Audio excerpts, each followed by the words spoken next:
سبحان اللہ. کہو تو راز حیات ہے تم، حقیقت آشکار ہے تم، اور وہ بات ہے تم جو پتھروں کے جگر کو بھی پاش پاش کر دے، حقیقتیں بے نقاب کر دے، صداقتیں بے حجاب کر دے کہ ہر ایک ذرہ یہ کہہ رہا ہے مجھے آشکار کر دے. اے ابن جوزی، اگر تو کہتا، اگر تو مجھے روکتا نہیں تو آج میں اس آیت کی تفسیر ہی پوری رات بیان کرتا.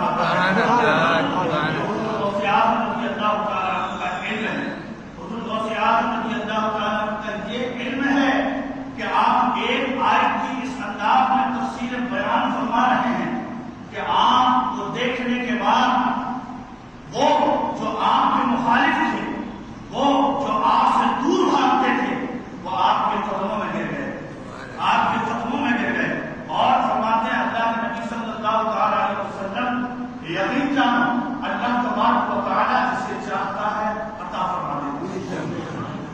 اور جب وہ رب عطا فرماتا ہے، جب وہ اللہ کسی کو عطا فرماتا ہے تو دنیا کی کوئی طاقت کمی نہیں کر سکتی. وجہ یہ ہے کہ ہمارے دامن چھوٹے ہیں، ہماری حیثیت کم ہے، لیکن رب جب دیتا ہے تو اپنی ربوبیت کے اعتبار سے دیتا ہے کہ وہ رب ہے، سارے جہان کا پالنہار ہے، اس کے خزانے میں کسی چیز کی کمی نہیں. حضور غوث اعظم رضی اللہ تعالیٰ سے ہم محبت کرتے ہیں، یہ ہماری خوش نصیبی ہے. حضور غوث اعظم